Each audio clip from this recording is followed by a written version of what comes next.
الحمد لله الذي أعاننا جميعا على طاعته وجعلنا من المسلمين. أشهد أن لا إله إلا الله ولي الصالحين، وأشهد أن محمدا عبده ورسوله ونبيه الأمين.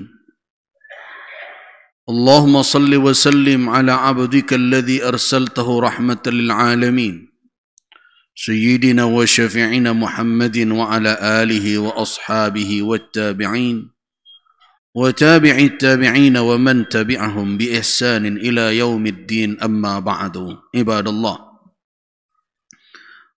أوصيكم ونفسي بتقوى الله، فاتقوا الله أيها الناس، واسمعوا واستمعوا لنداء الرحمن في قوله: يا أيها الذين آمنوا اتقوا الله وقولوا قولا سديدا يصلح لكم أعمالكم ويغفر لكم ذنوبكم ومن يطع الله ورسوله فقد فاز فوزا عظيما. وقال في آية أخرى: يا أيها الذين آمنوا اتقوا الله حق تقاته ولا تموتن إلا وأنتم مسلمون.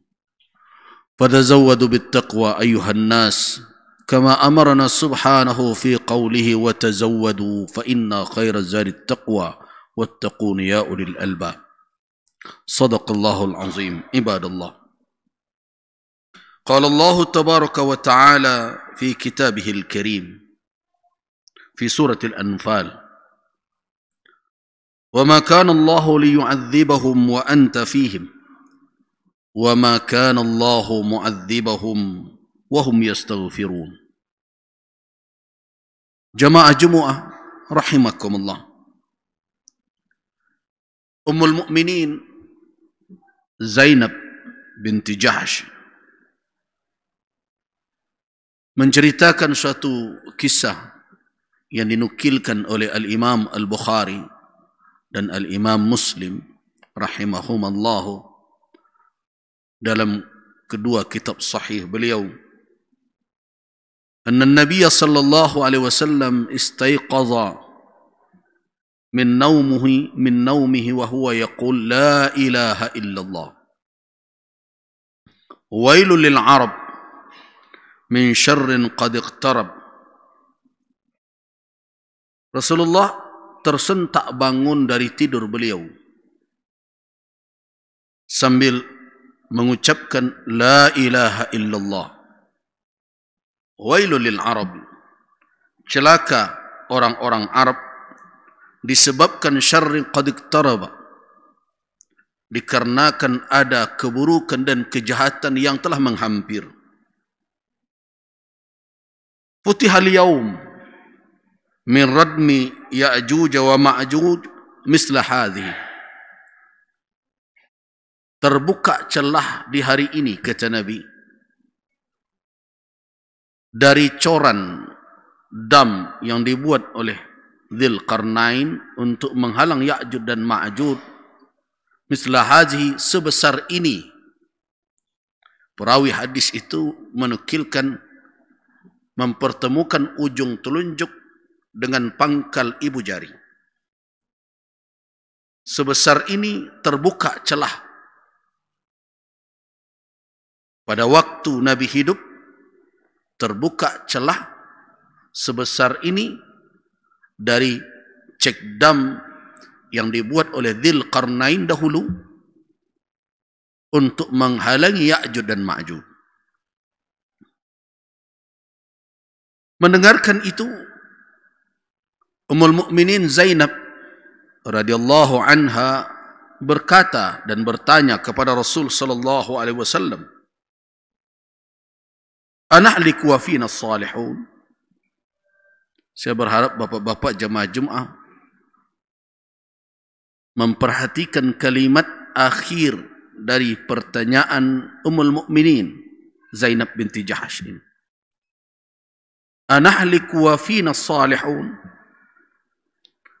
Apakah kita akan binasa, ya Rasulullah, sedangkan di tengah-tengah kita, wafina, di dalam kelompok kita ini, as-salihun, ada orang-orang salih.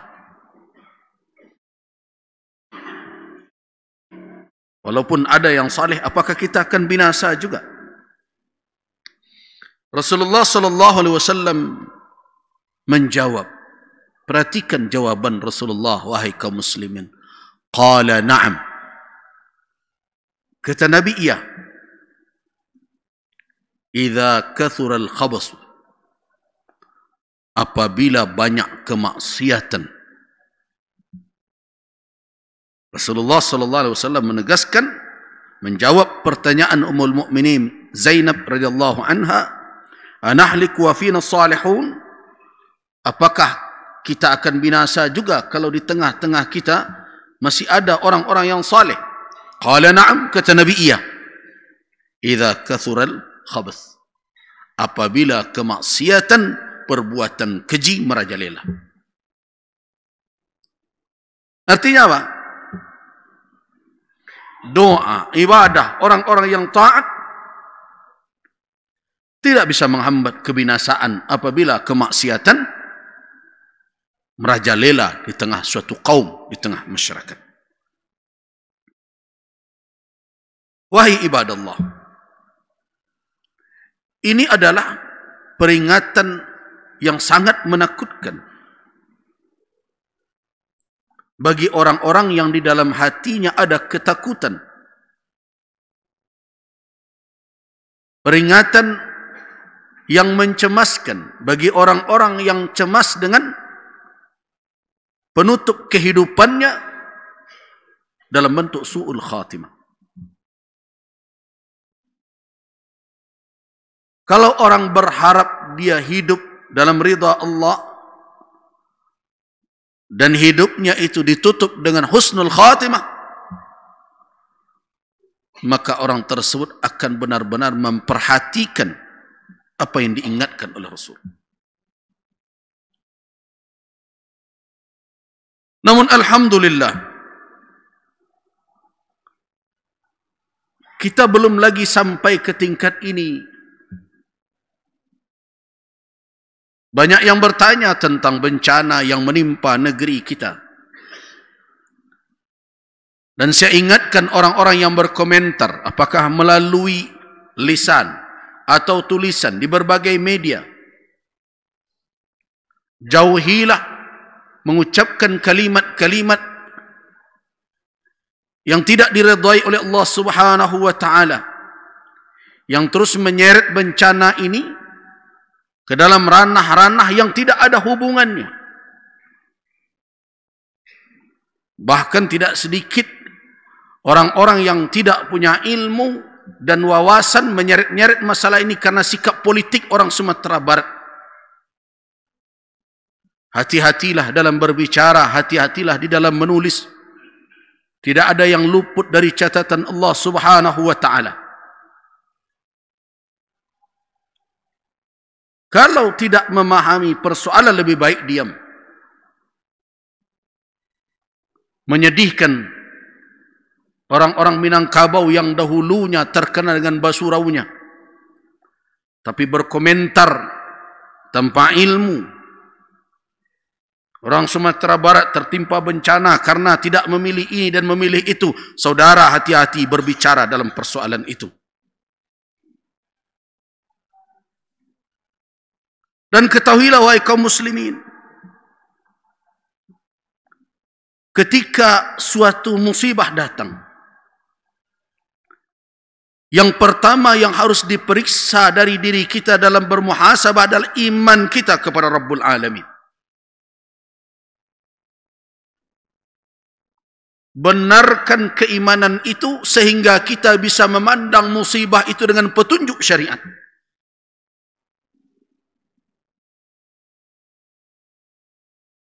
Saya sudah luruskan beberapa orang yang mengatakan bahawa kita ditimpa azab. Saya katakan tidak.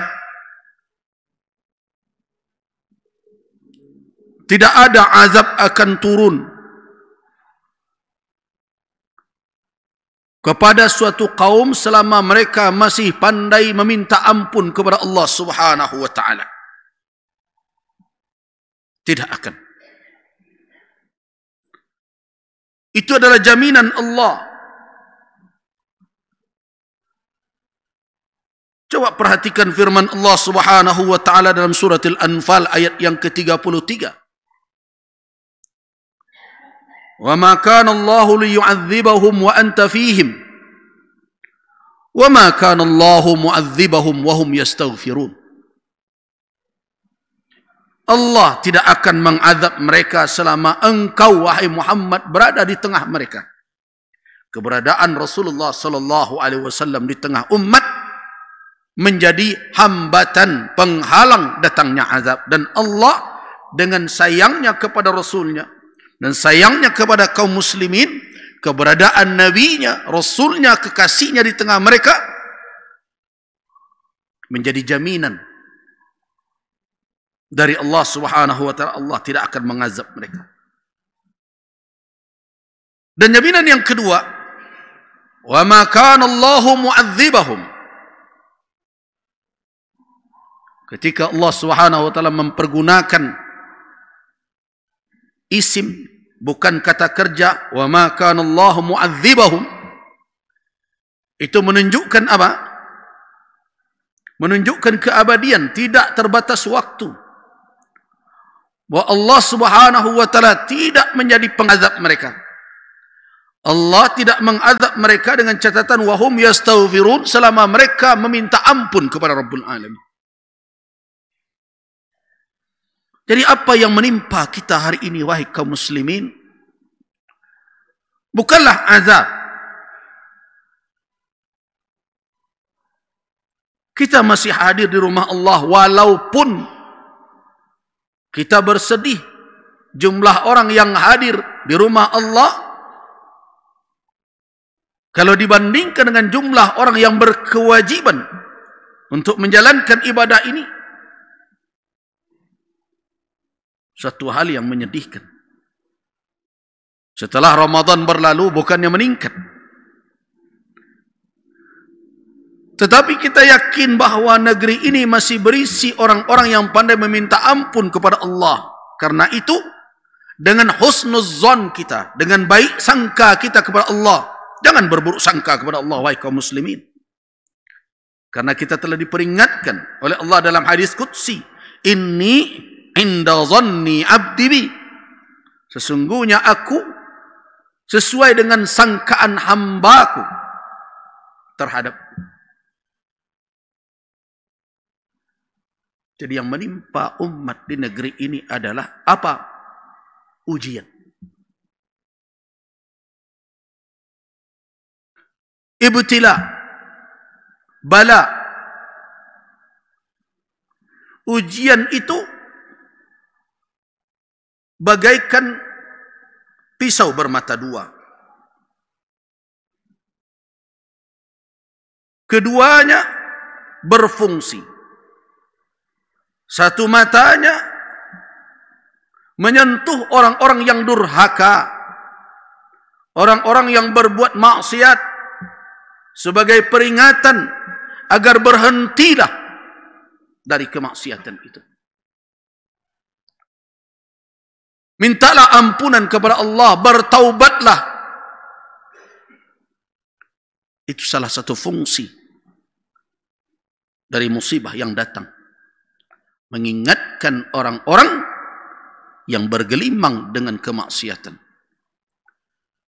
Kalau kita bawakan konsep yang pertama ini ke dalam kehidupan kita bermasyarakat di Sumatera Barat ini, siapa yang bisa menolak bahwa kemaksiatan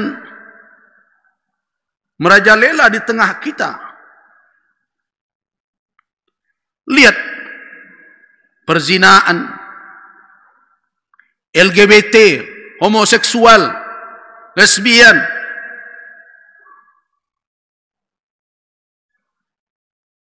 Coba perhatikan bagaimana hal-hal yang tidak diredai Allah malah orang bersemangat untuk menampilkannya, mempertunjukkannya.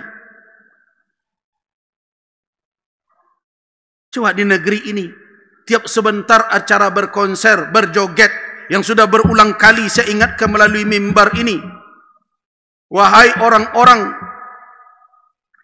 yang memiliki tujuan tertentu berbagai macam. Carilah cara yang lain. Sekarang coba lihat bagaimana joget-jogetan itu memasyarakat. Guru sekarang perempuan, guru perempuan berjoget, dikamerakan, disebarkan ke berbagai media sosial. Ibu dengan anak, acara konser-konseran.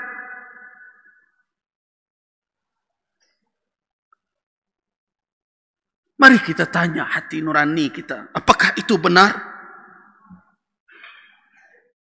Anak-anak gadis kita undang dengan berjilbab, menggoyang-goyangkan tubuh, meliuk-liukkan badan, mengikuti berbagai irama. Hukum syariat mana yang membenarkan itu? Dari sisi adat, selama adat ini masih kita akui bersandi syarak-syarak bersandi kitabullah, adat yang mana yang membenarkan itu? Sumbang yang mana yang tidak terlanggar itu?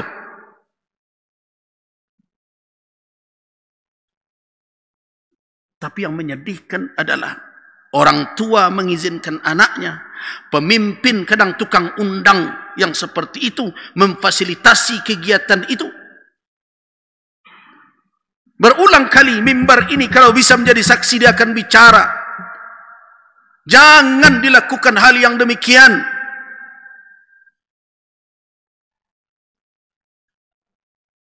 Sejengkal kita ajarkan, sehasta orang akan berbuat. Setapak kita melangkah ke arah itu, akan beribu jalan yang akan dilanjutkan oleh orang-orang yang punya hati yang jauh dari Allah Subhanahu wa ta'ala.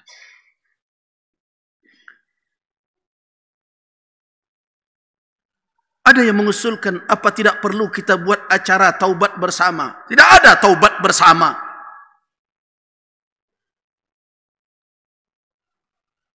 Tidak perlu kita menambah-nambah kegiatan lagi. Taubat itu masing-masing. Kemaksiatan yang dilakukan kita itu beragam. Semua orang harus pandai bermuhasabah hari ini. Termasuk saya yang berdiri di mimbar ini harus bermuhasabah. Sebagai ketua MUI, apa yang tidak saya jalankan, apa yang lalai saya ingatkan, perlu untuk merenung.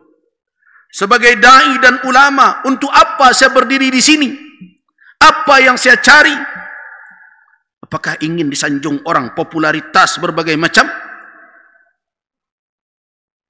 Apakah amplop berbagai macam? Harus merenung. Kalau memang terlanjur surut ke belakang, minta ampun kepada Allah Subhanahu wa ta'ala, hilang keikhlasan namanya itu. Pemimpin juga seperti itu. Amanah yang ada di pundak, apakah telah dipergunakan untuk menambah ketaatan umat atau membuka peluang agar mereka berbuat maksiat? Atau jangan-jangan kita sibuk hanya mengejar pangkat, kursi, jabatan? Peringatan ulama tidak didengarkan. Bahkan kalau ada ulama yang agak keras bersuara mengingatkan, kita anggap orang-orang radikal yang tidak bisa memahami kita. Merenung semuanya. Wahai umat, wahai kaum muslimin di negeri ini, kita telah bertahun-tahun, beratus tahun, mungkin beribu tahun telah menyatakan bahwa kita ini adalah orang-orang yang teguh memegang syarak. Tetapi perbuatan kita mengingkari pernyataan kita. Nah, musibah menyentuh hal yang seperti itu agar tersentak orang-orang yang berilmu dengan kemaksiatan untuk rujuk kembali kepada Allah Subhanahu wa ta'ala. Di sisi lain, musibah mata yang satu sisi lagi, tadi saya katakan bagaikan pisau bermata dua. Yang satu lagi adalah untuk mendorong orang-orang yang beriman agar mereka meningkatkan keimanan mereka, agar mereka mempertebal kesabaran mereka. Kenapa? Karena Nabi SAW ketika ditanya oleh sahabat, ayyun nas asyaddu bala'an, manusia mana yang paling hebat memikul bala, ditimpa oleh ujian? Kata Rasul, ar-rusul wal anbiya, para rasul dan para nabi. Tentu para rasul dan para nabi bukan orang yang durhaka, bukan orang yang bergelimang maksiat. Tapi kenapa mereka berat memikul ujian bala? Karena mereka adalah orang-orang yang taat. Jadi wahai kaum muslimin, jangan dikira dengan ketaatan kita, dengan istiqamah kita berjalan di jalan Allah, kemudian kita bebas dari ujian. Tidak. Tetapi ujian untuk orang yang beriman, tujuannya apa? Untuk mengangkat dosa-dosa yang pernah mereka lakukan. Untuk meningkatkan derajat mereka di sisi Allah Subhanahu wa ta'ala. Sehingga kata Nabi, likay yamshiyal 'abdu, supaya hamba yang taat itu berjalan di muka bumi, walaysa alaihi khati'ah, tidak ada kesalahan yang dipikul. Jadi musibah yang menimpa harus kita pandang dengan sikap yang berimbang seperti itu. Nah, terus bagaimana cara kita menyikapi agar musibah ini tidak berketerusan? Bapak-bapak jamaah Jumat rahimakumullah, ada satu ayat yang sering diterjemahkan, menurut pandangan saya kurang tepat terjemahnya, yaitu ayat surat Ar-Ra'd. Ar-Ra'd ayat yang ke-11. Di tengah-tengah ayat itu ada kalimat, innallaha la yughayyiru ma biqaumin hatta yughayyiru ma bi anfusihim. Diterjemahkan sering dengan kalimat, sesungguhnya Allah tidak merubah nasib suatu kaum sampai kaum itu merubah nasib mereka sendiri. Saya katakan terjemahan itu kurang pas dan kurang tepat. Karena manusia tidak punya kemampuan merubah nasib mereka. Yang merubah nasib manusia adalah Allah Subhanahu wa ta'ala. Terus yang tepat bagaimana memahami ayat tersebut? Memahaminya harus kita sandingkan dengan ayat lain, atau dibaca ayat itu secara utuh. Apa kata Allah dalam ayat 11 surah Ar-Ra'd itu? Lahu mu'aqibatu min baini yadayhi wa min khalfihi yahfazunahu min amrillah. Seseorang itu ada yang mengiringinya, di belakangnya, di depannya, yang menjaga. Katakan para malaikat. Siapa yang memerintahkan malaikat itu? Min amrillah, perintah Allah. Artinya seseorang senantiasa dijaga oleh Allah. Orang-orang beriman dijaga oleh Allah melalui apa? Diperintahkannya para malaikat. Itu adalah anugerah, nikmat, rahmat Allah. Kemudian innallaha la yughayyiru ma biqaumin. Sesungguhnya Allah tidak merubah apa yang telah Dia berikan kepada suatu kaum. Nikmat, karunia, kondisi yang telah diberikan oleh Allah kepada suatu kaum tidak akan dirubah hatta yughayyiru ma bi anfusihim, sampai kaum itu merubah pula apa yang ada pada diri mereka. Apa maknanya? Selama perilaku kaum itu baik, Allah berikan kebaikan. Tapi kalau kaum tadi merubah perilaku mereka dari taat menjadi jahat, dari berbuat taat kepada berbuat maksiat, Allah robah pula apa yang diberikannya selama ini. Nah, ayat ini senada dengan firman Allah Subhanahu wa ta'ala di dalam surat Al-Anfal ayat 53. Apa kata Allah? Dzalika bi anna Allah lam yaku mughayyiran ni'matan an'amaha ala qaumin hatta yughayyiru ma bi anfusihim. Yang demikian itu dikarenakan apa? Allah tidaklah menjadi orang yang merubah. Maaf, tidak menjadi yang merubah. Jadi Allah Subhanahu wa taala tidak melakukan perubahan atas nikmat yang telah diturunkan oleh Allah kepada suatu kaum, hatta sampai kaum itu merubah diri mereka. Jadi nikmat akan tetap bertahan sebagai nikmat selama kita pantas menerima nikmat itu, selama kita taat kepada Allah, selama kita jalankan perintahnya. Tapi kalau kita bergeser dari ketaatan, maka Allah akan merubah nikmat yang telah Dia curahkan itu. Jadi karena itu, wahai kaum muslimin, para ulama telah menasihati, tidak ada langkah yang paling hebat untuk memohon kepada Allah agar diangkatkan bala, melainkan apa? Perbaiki diri kembali, menjadi orang yang pantas menerima nikmat, menjadi orang yang sesuai apa yang diberikan oleh Allah dengan si penerima. Jadi kalau orang dicurahkan nikmat oleh Allah karena taat, kalau dia bergeser dari ketaatan menjadi orang yang berbuat maksiat, maka nikmat akan berbalik berubah. Ya, coba lihat di dalam Al-Quran, begitu banyak orang-orang yang beriman, orang-orang yang taat diberikan ada jannatain, ada kebun, ada nikmat yang berlimpah, tapi kemudian mereka asa, durhaka, wa kafar dan kufur. Allah balikkan nikmat itu menjadi nikmah, menjadi bencana. Nah, karena itu, wahai kaum muslimin, saya mengajak kita semua, mari jadikan apa yang didatangkan oleh Allah Subhanahu wa taala kepada kita sebagai ibrah, sebagai suatu yang patut dan pantas sekali untuk jadikan sebagai i'tibar, pelajaran bagi kita semua, agar kita terus sungguh-sungguh memperbaiki diri kita, agar Allah Subhanahu wa taala memberikan apa yang patut diterima oleh orang-orang yang mentaatinya. Tidak ada langkah yang paling efektif untuk menolak bala, melainkan keluarkan diri dari kemaksiatan